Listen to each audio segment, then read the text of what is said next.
All right, welcome in. The floor is yours. An extension of 5 on the floor here in the 5 Reasons Sports YouTube channel. Make sure you hit the like and subscribe button. We are sponsored today by our friends over at Signs Broward. Signs Broward, Fort Lauderdale, actually, to be specific. Many of the signs here on Las Olas, which is very close to where I live, are designed by Signs Broward. Why? Because they're the best in the business. It's a one-stop shop for everything signs. They'll do everything all the way up to the repairs. That's not going to be their fault that they need to get repaired, but we know sometimes the weather down here in South Florida causes that a little bit. But Piazza, Torrid, so many of the places down here in South Florida, they use their signs, the outdoor signs, the indoor signs. Again, they're based right here in Fort Lauderdale. They can service the entire Tri-County area if you're anywhere from Palm Beach all the way down to Miami. Check out their Instagram page as well at Signs Broward Fort Lauderdale, because there you're going to find many of the other signs that they develop for everybody else down here. We've talked a lot about everythingtradeshows.com. They work with them, and they get many of the signs ready for the trade shows down here in South Florida. So 954-791-8685. Do all the graphics for you. 954-791-8685. Make sure you're mentioning 5 Reasons. And again, the company is Signs Broward, Fort Lauderdale. All right, let's get to it. Floor is yours here on a Wednesday night. Typically, we go on Thursday, but the Heat play on Thursday. Actually, Greg's going to be at the game in Charlotte on Thursday, which is pretty cool. Gad's gotten to a game recently. Alex and I were at the game yesterday, so we are credentialed just about all over the country right now. So wherever the Heat are, we may be here for the last couple months of the season. We got Alex Alito. You can follow him at Tropical Blanket. Greg Sylvander. You can follow him at Greg Sylvander. And Gadiel Cartagena. You can follow him at Gadiel Cartagena. That makes it very easy. All right, let's get to it because the Heat are still really well positioned. There's no argument about that. I mean, they're going into the All-Star break. They're probably going to be the 1 or the 2 seed, depending on what happens here over the next couple of days. Certainly they don't have like tons of new players to incorporate like Philadelphia and Brooklyn do. They don't have their starting center still out for the season, at least to this point, like Milwaukee does. But they are having difficulty at the end of games. I don't think there's any question about it. And we saw it come up again last night. And that was only 40 points in the entire second half. But particularly at the end of the games, it's like the only option that they seem to know that they had was Jimmy Butler bullying to the basket or an ISO. It worked to keep them in the game. It didn't work to finish. Gad, you've been putting out some numbers here to us today on the threads about what different Heat players do in clutch situations. We know one of them was not there last night, and one of them is in Sioux Falls, not Dragic, okay? But another one, Victor Oladipo, who may be back here shortly. Gad, what did you find? I mean, obviously they're struggling, right? The eye test tells you they're struggling. The numbers will also tell you they are struggling. They're just not playing well overall in fourth quarters. And the most interesting part is to me, what stood out is they've gotten so overly reliant on free throws. Like typically it's about 14% of their offense. It literally doubles. It's 28% of their offense come the clutch moments. So that itself is a really big problem. And then Jimmy's usage skyrockets. Tyler Hero's usage skyrockets. Kyle Lowry's usage doesn't skyrocket, but it goes up there a little bit. And then Bam's usage absolutely craters. Bam and Gabe Vincent have the same usage in clutch situations this season. That one just honestly genuinely upset me.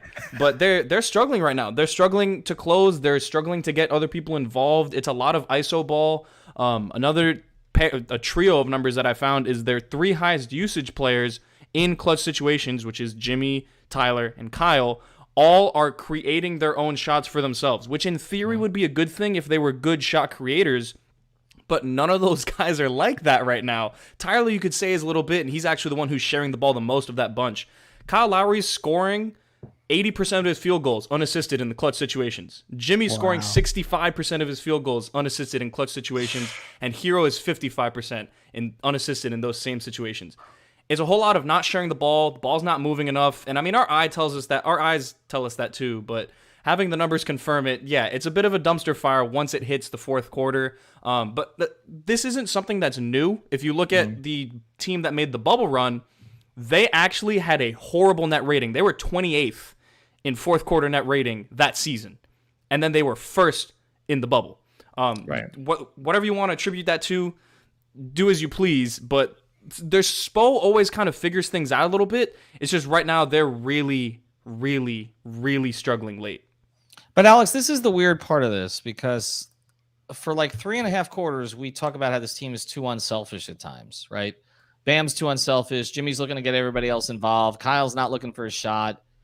And then in the last 3-4 minutes of the game, it's like they turn into like a bunch of James Hardens. I don't really get it. And I understand, Spoelstra has always been loath to tell his best player not to dominate the ball late in games. Even late career Dwayne Wade. We've talked about it so many times. I'll go to my grave with Dwayne Wade taking the shot at the end of the game. I was fine with the ball in Dwayne's hands at the end of his career, even when he needed a screen, which he did the last couple of years of his career. He needed a screen. But I wasn't okay with him always taking the last shot. Why do you think that they go against all of their habits for 3.5 quarters in the last 6 minutes? Well, that's the question right there. I can't tell you why. It's just the thing. I understand that it's a very common thing for like the pace to slow down, and coaches will go to a more conservative style of run the ball through the start, don't run too many actions where you might potentially turn the ball over. And it's like that's what they like to do. And I get it. And as much as Spo likes to experiment and does all sorts of, different types of things that other coaches might not do, he's still very much in that mode when he has a star level player that can show you that he can get a bucket, especially specifically guys like Dwayne and Jimmy. I mean, LeBron, you could throw him in there, guys who are very good at getting to the basket and will get to the line. The difference is the level of athleticism. Obviously, we know the differences between Wade, LeBron, and Jimmy.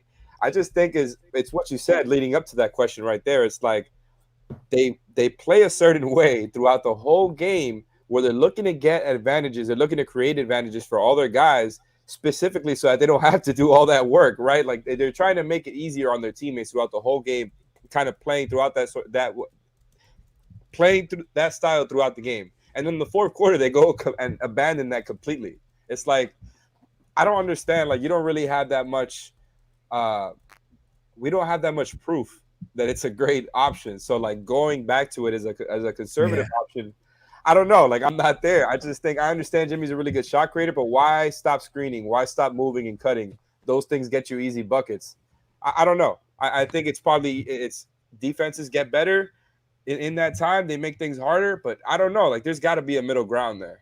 You think that it could have something to do with like this is what you see when your closing five hasn't really played together all season? Like, could that have anything to do with it?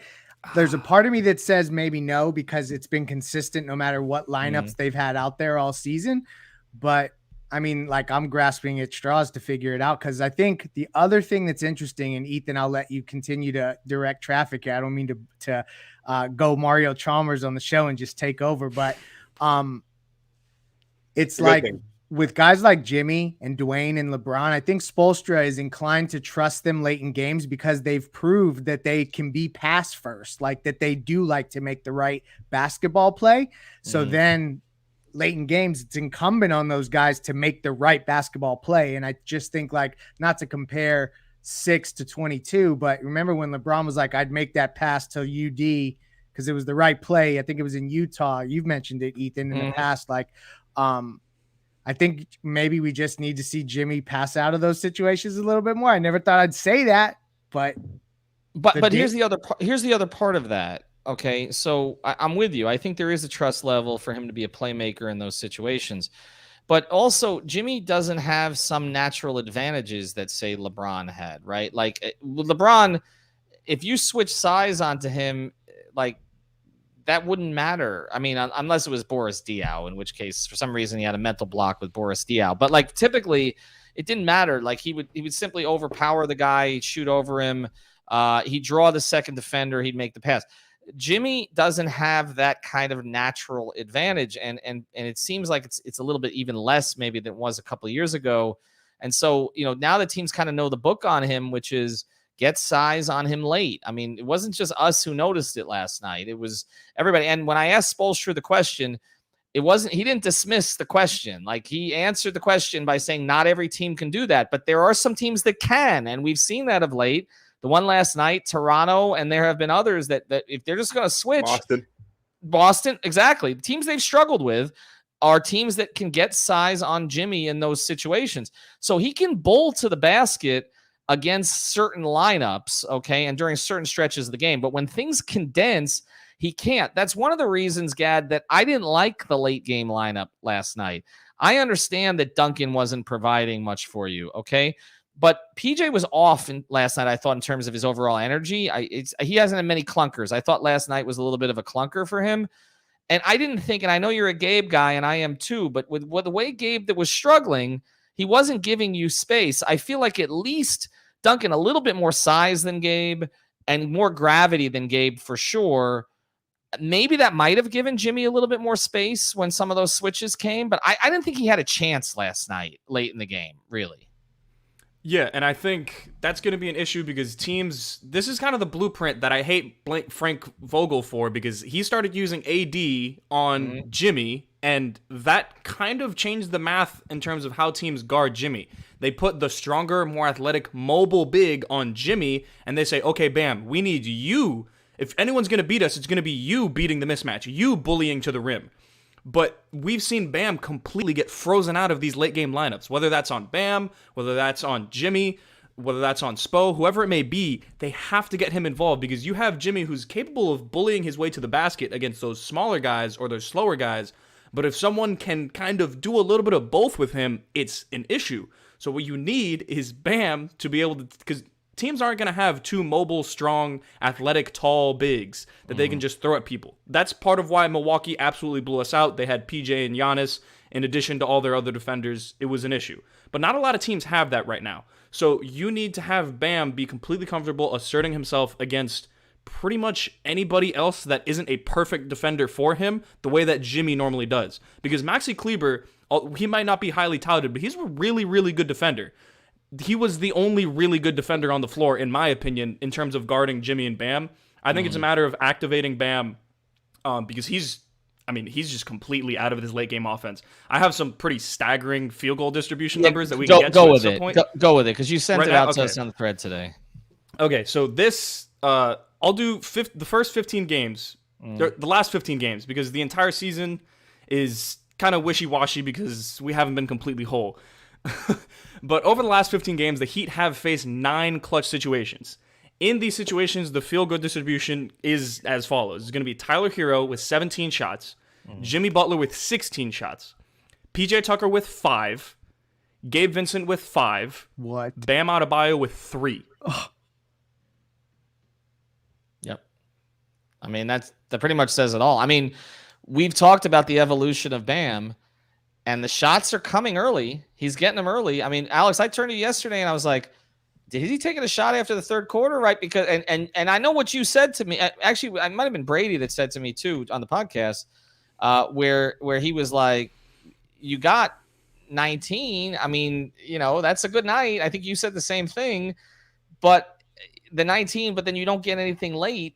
And I'll go to you on this, Greg. I mean, is that a Bam issue, or is that in some cases a Jimmy not relinquishing the reins issue here, or a little bit of both? Or is it, we're asking the same questions now about Bam, but we're just asking them about a very minute period of time. It's not the whole game anymore, but it's the end, right? Yeah. And I think that this is the evolution of a player that initially was not aggressive offensively. Like, first you get aggressive when, the game is, open and there's maybe more transition basketball being played. It's early. The next part of that is when everybody is honing in on you and you get late. And people are going to say that I'm a Bam Adebayo apologist if I go this direction, but I really think it's kind of Jimmy's and Kyle's responsibility to put Bam in those spots to some degree. I guess Spoelstra as well. I think Tyler Hero should be where he is in the pecking order that Gad just went through in terms of shot distribution. I think that they need to find out if Tyler Hero can fill that space on this team, if he can be that player, because if not, then obviously there's other conversations to be had. But all those other guys that are getting more late game attempts, PJ Tucker, release valve, fine, he can be in that grouping. Gabe Vincent, I think, was the other guy that you mentioned. That's just weird. And anybody else, like just Bam having 3 in general, he needs to have a larger percent of total. And I just think that's to expect him to take the scoring leap, the aggressive leap, and then also become a late game closer. Like, that's only stuff that guys like Dwayne Wade do. And we just can't expect that from everyone. Keep the comments coming. We'll get to them. Of course, if you use the super chat, and our guy Royal's much better at this than I am, but if you use the super chat, we will make sure we answer the questions that you come in with. All right, I got something else that I want to get to here after the break, because there was an obvious reaction last night as Gabe Vincent was struggling and they couldn't find anybody to score. How about the other guy who's in the building? So we'll get to that here in a second, because I know people want to talk about that. Before that, my Wi-Fi situation has slightly improved. I do want to tell you about Intense Nutrition. Intense Nutrition, you get this stuff there based in Coral Springs. You mentioned 5 reasons. You get 20% off everything. Why you should use them? Because we know the 3-letter chain. It's just a cookie cutter approach, right? Like you walk in there and they're going to sell you whatever it is the corporate wants them to sell you. They do not do that at Intense Nutrition. This is a local business. They're connected to all of the local gyms. They've got a great weight loss stack. If that's what you're looking for, okay, help you lose 12 to 15 pounds in a couple of weeks. You can follow them on Instagram at Intense Nutrition. Also on Facebook, they got a new website that's going up soon. 954-775-0257. 954-775-0257. That's Intense Nutrition in Coral Springs. Mention 5 reasons, you get 20% off everything but protein. Everything but protein in the store. You get it off at Intense Nutrition. All right. Goran Dragic was in the building yesterday. We didn't spot him. We were looking for him. Although Alex did spot that Victor Oladipo was not in the building, and then we figured out why afterwards, that he was actually in Sioux Falls. We're going to talk about those 2 guys here to close the show, okay? Let's get to Dragic first, because obviously he is, I guess he's available. And as Brian Goins from Heat Beat put out, there are a couple of different ways that they could bring him in. It would not be particularly expensive. He didn't give much money back from that buyout from San Antonio, so he doesn't need a whole bunch of money. He wants to be in Miami. He's going through a personal situation that we kind of know about, so it might be good to be around some old friends. Last night, and I'll start with you, Alex, because I know we've been torn about this. This is not the same Dragic as 2 years ago, pre-foot injury, more age, hasn't played in a long time. Did last night change your view on anything, in the sense of maybe late in the game, we saw Goran act as a release valve for Jimmy, certainly during the postseason a couple of years ago. Does it move you in that direction at all? No, if you would have just framed the question as far as does it change my opinion? I mean, the answer is just no, because I want Goran here not for basketball reasons. I mean, look, he can still the only way he would be on the floor is if there's, a lot of injuries, things going on of that sort, where a lot of, minutes open up, because, when the team is healthy, there's absolutely no playing time for him. And it's not just a Gabe thing. We've already talked about, the backcourt and everything being kind of tight when Depot comes back, and you already know those guys are going to be ahead of him in the line. Like Spo has already shown he's going to go for the defense first guys, and Goran has never been a great defender, but before he would provide you very consistent offense. It was never, it wasn't the point guard that Kyle Lowry is, but was giving you a lot of attacking, always a pretty good shooter, and was pretty damn consistent, man. Shout out to you, Royal. But really, like, Goran at this point is not a guy that you put in your rotation when you're talking about when things get serious. Like, I understand he's not a bad player, but they've moved on into a different point of contention at this point. And like, it's really Gabe Vincent is the better player at this point until I'm proven wrong. Because look, Goran hasn't played in a long time. We saw how good he looked when he was rested up in the bubble. So maybe all of a sudden he comes back looking like 90% of old Goran. I don't expect that to happen, but bring him back for emotional reasons.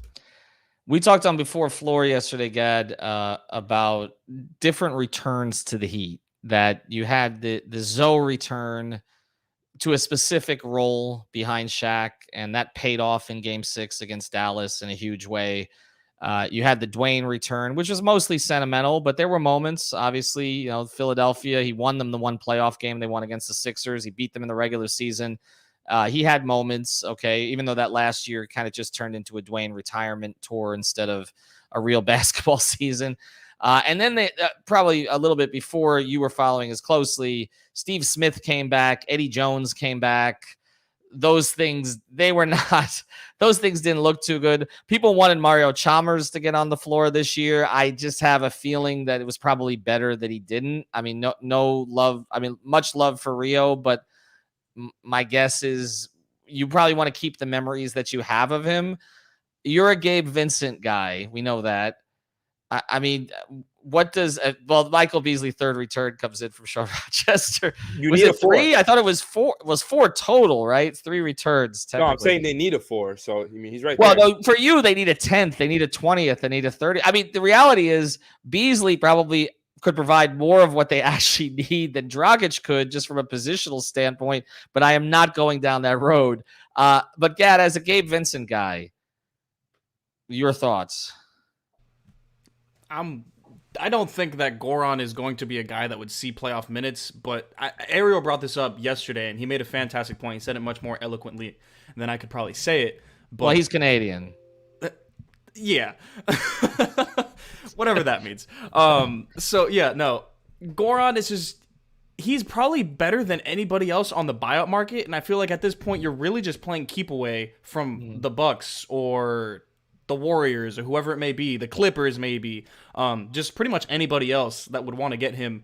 And if you look at the buyout market right now, like the best 4 is maybe Chris Silva. Like, it is absolutely disgusting. Oh, don't disrespect Bees like that.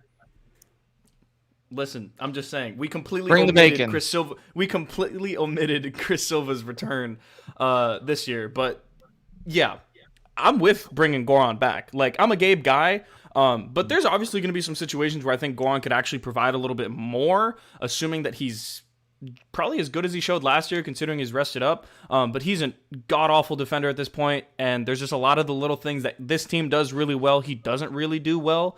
So it's not a basketball fit, but considering the buyout market, like, we do need a 4, but we don't have any options that can play the 4 right now. So I'm all for bringing Goran back.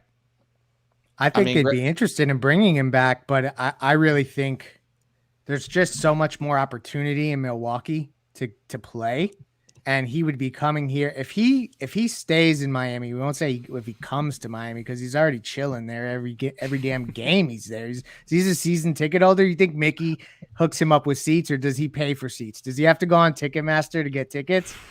No, but like, it would literally be, if he just wants to stay home and be comfortable and be back with his family to a degree, and I don't mean family at home, but like his basketball family, that he would stay, because there's literally, like, aside from injury, really not a path where you could, even if Gabe got hurt when the playoffs came, I don't know that you could necessarily guarantee him a role, whereas Milwaukee can clearly find room for him and other teams can too. Well, Greg, but since Sean's here in the comments, I just want to ask this, because I thought, as I said, I thought Duncan should have played last night. Do you think that Eric Spoelstra right now, with Goran Dragic having a week, let's say he got back in heat shape, let's say you give him a week, that he would be more inclined to put Goran Dragic in that late game situation last night than he was to put Duncan Robinson in?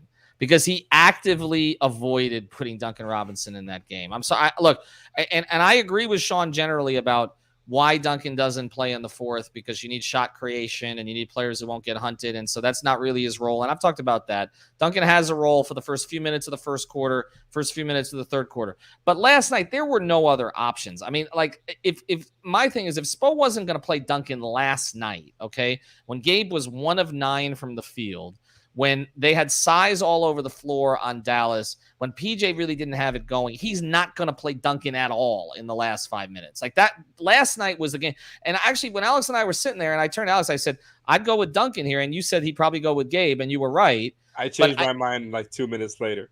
Right. Well, right. But this isn't a second guess, right?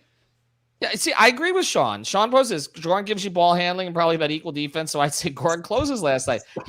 There is a path to Goran playing if guys are out, because obviously there's no path to Duncan playing in the last 5 minutes of the game. Yes, Greg. They'll be like, no, and I wasn't waving for you to come to me, but I'm like, they're gonna say, come down from the stands. We got your uniform right back here. He literally would have brought Goran down from the stands to wear number 6, okay? Which would make him the greatest 6 in Heat history. Plus, speaking of numbers and who wore 6, 15 will not be going up in the rafters because Javonte Smart will be wearing 15 for the Miami. Well, Mario's going up with 6 anyway. Oh, but I was gonna say that must be it. I mean, it's. I mean, with Goran's tenure in Toronto, he should be wearing 6 down here because he's a Raptor legend, just like Zoe. There's a lot of Raptor legends who've played for the Heat. All right, we're gonna talk Depot next because that is the X factor. Before we do, I want to mention PrizePicks.com. Use the code 5FIVE. Get your initial deposit match. So you put down $100, they will give you $100 to play with. You don't have to play it all at once, and of course, you don't have to just play NBA. If you're an NHL fan, the Panthers are actually on national television tonight. You can play PrizePicks.com. Panthers on national television more than the Heat lately. Go to PrizePicks.com. Use the code 5FIV. Get your initial deposit match as the official fantasy sponsor of the 5 Reasons Sports Network. Play 2, 3, 4, 5 players together. You can also, if you want, play the power play. So you can go all in or play the flex play and go halfway in. They got a lot of different options, and they got great props that come up from time to time where they basically give you a free square. Okay, so they fill one in for you. So go to prizepicks.com, use the code 5. All right, Victor Oladipo put out the video today. He called South Dakota a lovely place. He's in Sioux Falls. We're not anticipating that last night. And he's in the home of Mike Miller. I heard there's one Applebee's there. Mike Miller used to tell me he would just go to the Applebee's all the time. That was the only place to go in Sioux Falls. But Vic seems to be enjoying himself, and he seems to be enjoying the process. We've talked about this since the start of the season. Like, it looks like he's bought in. Like, he's been into it with his teammates from the very first scrimmage this year. It feels like he's part of the team this year, even though he hasn't played, whereas he wasn't last year. So I will give you this, Gad. I'll start with you. Because obviously last night, if Victor Oladipo or Tyler Hero were healthy, one of them would have been out there instead of Gabe, right? We agree on that? One of them. In a game like last night, if they are, because this is going to be the big debate. People are not anticipating this enough, okay? This is going to be the big debate, okay? In a game like last night, who does he go to? He going to go offense, defense, or is he going to go for Hero's shot creation? I don't know if they call it shot creation, but shot making ability from kind of 3 levels. Or is he going to go with Vic's ball pressure, his better defense? And I think you probably could still argue better playmaking. I believe he most definitely is going to go with Tyler Hero. I think Tyler Hero has earned that nod. Victor Oladipo, for as good as he may be, I think he's really going to be a guy that helps you get through the first 43 minutes of the games. Not that he's not capable of playing those last 5, but Tyler's tough shot-making ability is bar none absolutely his best trait, and it's the best trait of all the tough shot makers on the Miami Heat. And ultimately, they're going to need that in a big way this year and moving forward. I understand that Victor's a very exciting player, but if you look at how he's looked since his quadricep injury, there really isn't that great level of tough shot making. What his redeeming traits are really defense, drive and kick playmaking, and being able to get to the rim, just being a very explosive towards the rim. So that itself is going to be a huge boost, but I think the tough shot making that Hero brings is absolutely going to be the most crucial trait that this offense is going to need. I mean, he's been their biggest shot taker in clutch situations this year. I don't think you can wipe that away just because Victor Oladipo is looking good. Obviously, if Victor Oladipo looks like 2017 Victor Oladipo, then there's a conversation to be had. But for the time being, you got to trust Tyler and see how he's looking. I think Tyler's going to thrive in that role when we need him to. If Vic is on the court in that situation, Alex, is there enough spacing? If Vic is in the Vincent spot, okay, so you've got Bam, Tucker, Butler, Lowry, and Vic. Is that enough spacing? I think that's the concern right there, and that's probably why I'm leaning towards the Gets talking about with Tyler being the better fit. We've already seen Spo lean towards Tyler as a closer before this season when he's made it clear to all of us that he's a better player than what he was before. And like I said, last season he was already being used on in that role. And I understand that the team has changed now. They have Lowry. Oladipo's going to come back from injury. I just think that with Tyler's improved play and just the fact that he's stepped up in clutch moments before, has made shots in the clutch before, the fact that Spo uses him a whole lot when he's out there in the clutch. He's not just standing there like Gabe Vincent is, and constantly resetting the same screen over and over. But really, I think it's going to be Tyler until something changes. Like if Vic comes back and is looking, I think, springier than everybody's expecting, and he is just looking like he's way ahead of schedule athletically. And he's not only, because I think we're expecting him to get to the rim at a pretty high level for a bench player and somebody potentially better than that. But if he's like hitting threes at a high level, he's getting to his pull-up and making it at a high level, and he just looks like, like things are way ahead of schedule in general, then maybe. But I think it's more going to be like, maybe he's got it going on a certain night, and that's when Spo goes for it. Other than that, it's going to be Tyler, because like you said, we've already seen all the different ways that it won't be Duncan. And I kind of hate to see it. I'm not going to lie, man. Like, I just think, like, you're really that and look, I trust and praise Spo just as much as anybody. I think he's a coach of the year. But this it just bothers me a little bit, man, because you see these nights like last night and other nights where they just can't get anything going on offense, and then they'll go and say post game, and I understand this. It has a lot to do with their defense and how, if it would have been defense first, they would have got some easier offense. Completely agree with that. Lowry, Spo, Jimmy all said that, and I understand that. But half-court offense is half-court offense, and they could not get anything going. Like Gad was pointing to earlier in the show, you put a bigger mobile defender on Jimmy, and it becomes harder for him to do what he does. You got to do something else. You got to either run actions or give the ball to somebody else. Like that distribution from Bam that Gad talked about earlier in the clutch, it can't be that way. So there's a myriad of things going on here. I think Duncan can help everything going on in the half-court offense, but it's not going to happen. Tyler is the answer. You know why I think Jimmy said that last night and why players say that, Greg? Because it struck me too. Like, I mean, they scored 99 points. The idea that Jimmy said the offense was fine, the defense was the problem. I mean, pace adjusted, not pace adjusted. You scored 99 points in a game in the year 2022. I mean, Yeah. it's not enough points. But I think the reason for that is you talk about defense, and that players perceive that to be about effort, right? Like we can control that effort. Okay. So if we had played better defense, if we had rotated harder, all the rest of that stuff, when you say that you didn't get something done offensively, it sort of questions your skill set, I think, more than defense does. Right. And I think it raises the point of, well, do we have the players to play that offense? Right. Is Jimmy, Jimmy's not going to say I'm overmatched by size. Of course Okay. not. Yeah. Right. He's not going to acknowledge that. He's simply going to say we didn't play hard enough defensively. Their issues on offense, I think, are due to, in part, physical limitations that some of their players have. Their center is not that tall. Their best player is not athletically gifted by NBA standards, right? Their best scorer is not athletically gifted by NBA standards. Their point guard is a bowling ball, okay? Like they're not, no, I mean, seriously, they're not, I mean, it's IQ that they have, right?